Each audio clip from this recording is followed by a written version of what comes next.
Hoje, assim, as questões que me interessam, né, que têm sido temas de pesquisa, estão ligadas a essa relação da dança e da educação. Não falaria que eu hoje trabalho com a ideia de dança e educação simplesmente, mas hoje o que tem me preocupado, e essa pesquisa que eu estou desenvolvendo no doutorado, são os saberes mobilizados pelos professores de dança. Quando eu ensino dança, que saberes eu mobilizo, né? De onde eles vêm, onde eles foram constituídos.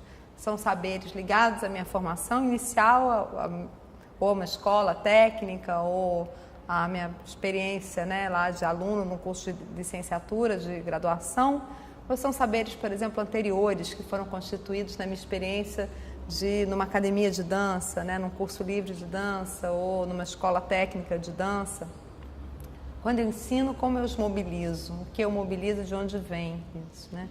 Eu acho que isso fala muito da identidade dos professores e talvez essa seja uma questão central para uma segunda discussão que tem sido importante para mim, que é a presença da dança nas escolas.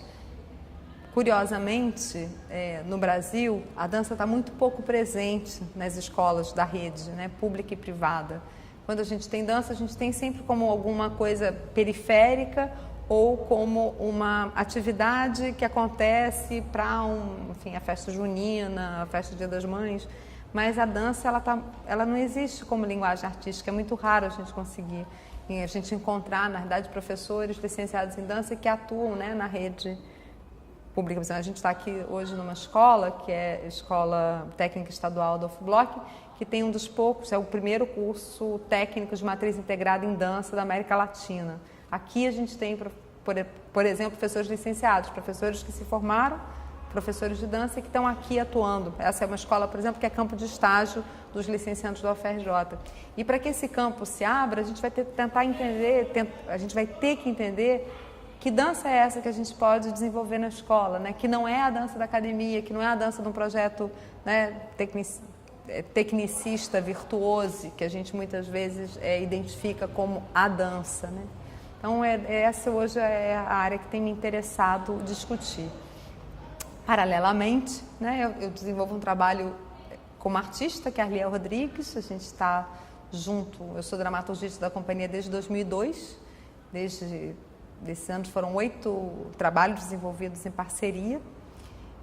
Essa é uma posição, na verdade, a Lia que designou essa minha participação como dramaturgista, mas eu entendo como uma colaboração, né? Eu falei disso há pouco, que eu sinto que o gesto desse dramaturgista é um gesto de sempre guardar um pé dentro e um pé fora, de estar junto, mas ao mesmo tempo não estar misturado, né? De poder fazer esse acompanhamento, de ser esse cúmplice, né? Existe umas definições de dramaturgia, diz que é um cúmplice remunerado, né?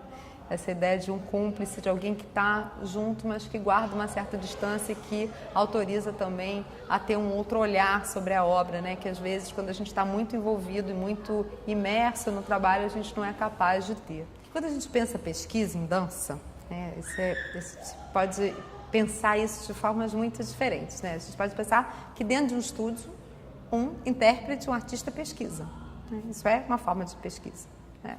Ligado a um processo artístico.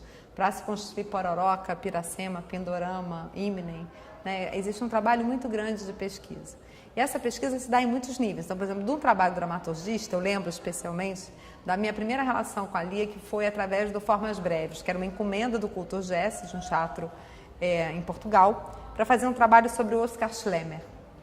E eu comecei como pesquisadora estrito sensu. Assim, a Lia me atribuiu a função de realizar uma pesquisa sobre o Oscar Schlemmer. Quem era o Oscar Schlemmer?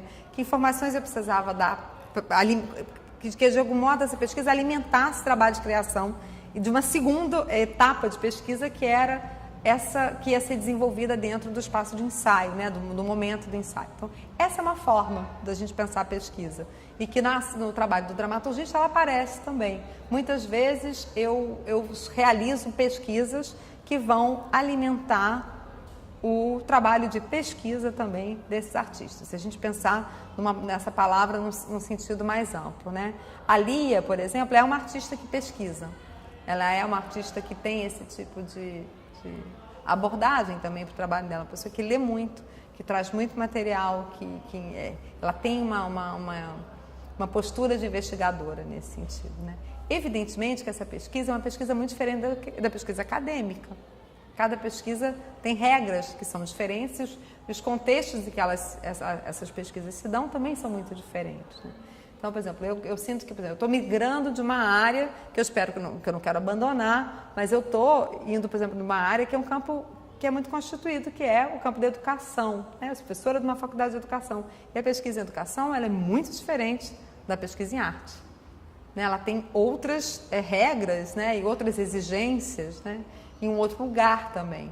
Então, é interessante porque quando a gente fala pesquisa em dança, a gente tem que entender que a gente está falando de muitas coisas que podem se dar de forma muito diferentes também, né? E a importância também de situar. Então, eu vou só para encerrar, eu lembro, por exemplo, que uma pesquisa importante, que para mim foi central, foi uma pesquisa que eu fiz em 2001, que existe uma coisa maravilhosa, que eram umas bolsas de pesquisa do Instituto Rio Artes, e eu fui uma das contempladas por uma bolsa de estudos por um ano, em que eu resolvi conhecer os projetos sociais em dança, que aconteceu no município do Rio. E tive que, por minha conta, estabelecer aí um método, né, uma metodologia para que realizar esse trabalho, para que ele tivesse de fato, um certo rigor também, né, do ponto de vista da investigação. E eu fiz um levantamento de 32 experiências na época. Foi assim, por exemplo, que eu cheguei à Maré. Foi a partir de um desejo, uma pergunta, né, de uma questão de pesquisa, que eu cheguei, e ao mesmo tempo um financiamento, que me permitiu desenvolver isso ao longo de um ano, né, que eu cheguei à Maré e pude realizar esse redesenho da escola de dança quando me foi pedido, né?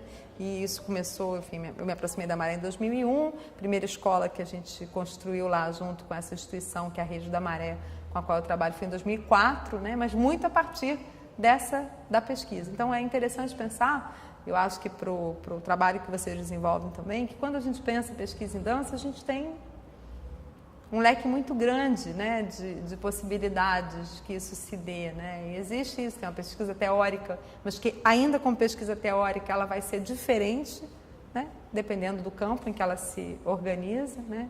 Ela não vai precisar ter as mesmas regras, ela não vai precisar vir à luz da mesma forma, me parece. Isso eu acho também que é uma coisa interessante. Aconteceu uma coisa curiosa da última vez que a Lia fez audição para o último trabalho, né, que foi o Pindorama, o último desenho da companhia. Uma das coisas que aconteceu, que era bastante sintomática, é que mais de 100 pessoas mandaram cartas de intenção pensando na audição. E a maior parte delas, 80% delas, tinha um diploma de ensino superior. Quer dizer, eram jovens artistas, né, de dança, da área da dança, todos tinham faculdade de dança. Isso é uma novidade, né? Isso a gente, assim, e é interessante a gente começar a refletir sobre isso, né? Pensar até que ponto, por exemplo, a universidade está deixando marcas nessas formas da pesquisa, né? Nas formas de pesquisar. Então, é só, enfim, uma reflexão. Acho que isso pode ser um tema interessante da gente pensar também, né? De que modo esses novos projetos estão afetando também, né? A questão da criação e da arte. Como sempre afetaram, né? Não são só outros elementos. Eu trabalho com a dança a partir de diferentes frentes, né? Assim, ao longo desses anos com a dança, quer dizer, eu tive um momento em que eu fui intérprete, comecei a dançar muito cedo, em torno dos 16, 17 anos eu já dançava profissionalmente. Depois, a partir de uma lesão, eu me aproximei de um campo que hoje a gente chama do campo da educação somática, me aproximei no primeiro momento como uma possibilidade de tratar de mim, das minhas lesões, e voltei para a dança a partir da educação somática e a partir também do trabalho da análise de obras, né, trabalho de crítica. Então, nesses últimos 17 anos, quando eu voltei para o Brasil, eu tenho atuado na área de educação somática, a partir do método Ehrenfried, que é o método que eu me formei, também como crítica, né? Escrevi durante os últimos 15 anos escrevendo para o Globo. Hoje em dia eu divido esse trabalho de crítica também com a Adriana Pavlova e também como professora universitária, trabalhando nos cursos de licenciatura em dança. Então, durante 15 anos eu trabalhei no curso de licenciatura em dança da Faculdade da Cidade, na época, universidade, como professora de consciência corporal, de cinesiologia, de anatomia e de prática de ensino, paralelamente, né, atuando como crítica, atuando como dramaturgista também da Lia Rodrigues. A gente também desenvolve junto lá um projeto na Maré, que é a Escola Livre de Dança da Maré, que a gente atua para 2 tipos de público. A gente tem desde oficinas abertas a toda a comunidade, de 5 anos até a idade que alguém quiser estar ali. A gente tem alunos idosos também. E a gente tem um outro braço do trabalho, que é o Núcleo 2, que a gente chama, que é um grupo de jovens que tem um trabalho de formação intensiva, contínua, né, de segunda a sexta-feira, muitas horas, 4 horas por dia, para que eles se experimentem nesses ateliês e nesse convívio a escrita artística, né? Como é que a gente se forma formando esse corpo, tecnicamente, ao mesmo tempo, um pensamento artístico, né, que é em diálogo com a companhia. E atualmente sou professora da Faculdade de Educação da UFRJ, em que eu contribuo no curso de Pedagogia, de licenciatura em Pedagogia, com uma disciplina de Linguagem Corporal na Educação, e como professora de Prática, Ensino e Didática para a licenciatura em Dança.